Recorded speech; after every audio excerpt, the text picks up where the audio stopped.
Hello बच्चों, matric वाला YouTube channel पर आपका फिर से स्वागत है। आशा करता हूं कि आप लोग स्वस्थ होंगे और अपने पढ़ाई को अच्छे तरीके से कर रहे होंगे। आज हम लोग भूगोल के पहले चैप्टर भारत संसाधन एवं उसका उपयोग पढ़ने वाले हैं।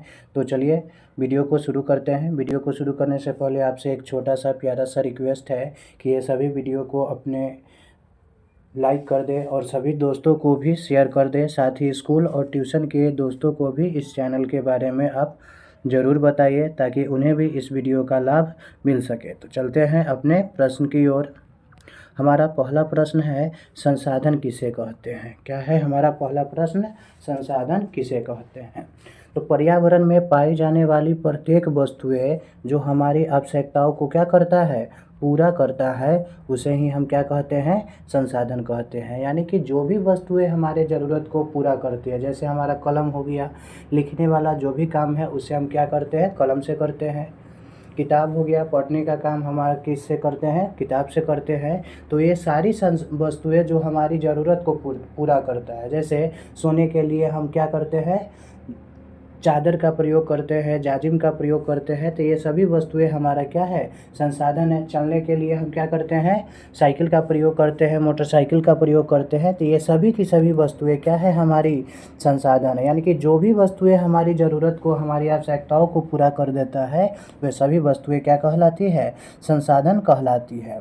भूगोल के बहुत ही बड़े ज्ञानी जिम्मरमैन, भूगोल के बहुत ही बड़ी ज्ञानी है जिम्मरमैन, वे क्या कहते हैं? संसाधन होते नहीं है, संसाधन क्या है? बनते हैं।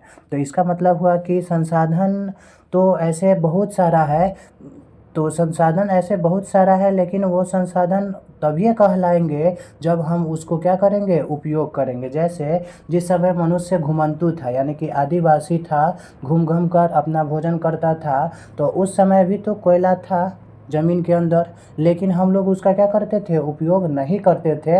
इसलिए वो हमारा क्या कहलाएगा? उस समय संसाधन नहीं कहलाता था। लेकिन अभी इस कोयला का हम अनेक कामों में उपयोग करते हैं।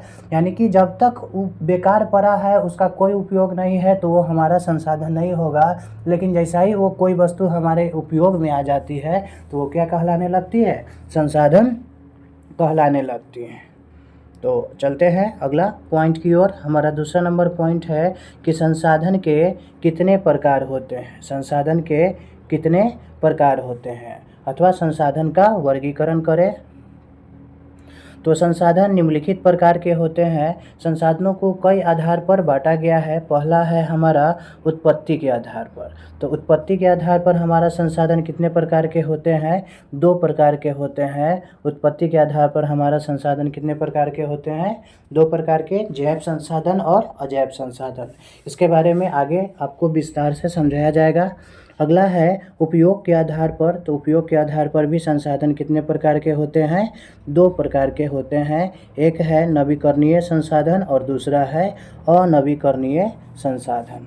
उपलब्धता के आधार पर, उपलब्धता के आधार पर भी संसाधन कितने प्रकार के होते हैं?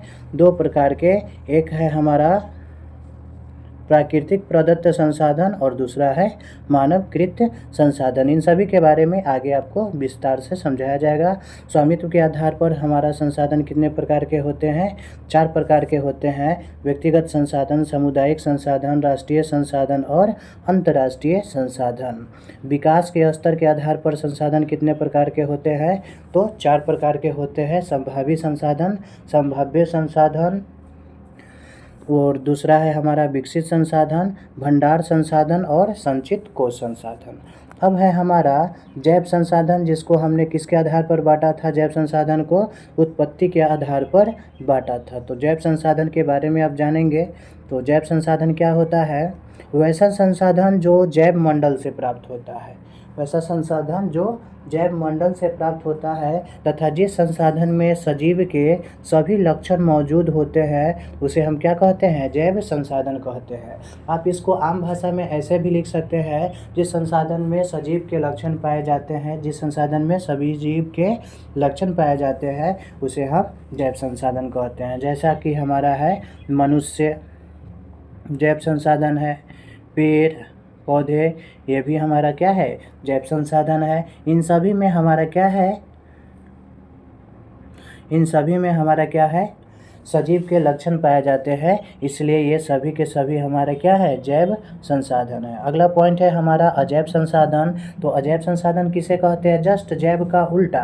वैसा संसाधन जिसमें निर्जीव का लक्षण पाया जाता है उसे हम क्या कहते हैं, अजैव संसाधन। जैसे चट्टान, धातु, खनिज, सभी में क्या होता है, निर्जीव का लक्षण पाया जाता है, इसलिए ये सभी क्या है, अजैव संसाधन है। अगला पॉइंट है हमारा नवीकरणीय संसाधन। तो नवीकरणीय संसाधन क्या होता है, वैसा संसाधन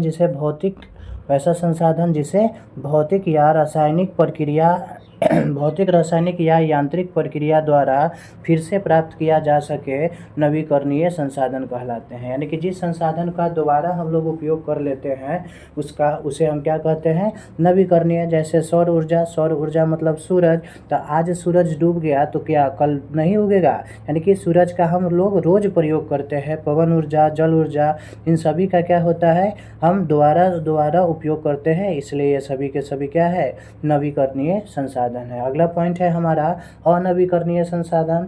तो अनवीकरणीय संसाधन क्या होता है, वैसा संसाधन जिसका केवल एक बार प्रयोग होता है उसे अनवीकरणीय संसाधन कहते हैं। जैसे कोयला, पेट्रोलियम, प्राकृतिक गैस, ये सभी के सभी क्या है, अनवीकरणीय संसाधन है। आशा करता हूँ कि आपको यह वीडियो लेक्चर बहुत अच्छे तरीके से समझ में आ गया होगा। तो इसे आप इसे अच्छे तरीके से कॉपी में शेयर कर लें। हालांकि आपको नोट्स तो दिया जाएगा, लेकिन फिर भी आप अपना कॉपी में इसे क्या करें, शेयर करते चलें। इसी के साथ मैं आपसे विदा लेना चाहता हूँ। धन्यवाद।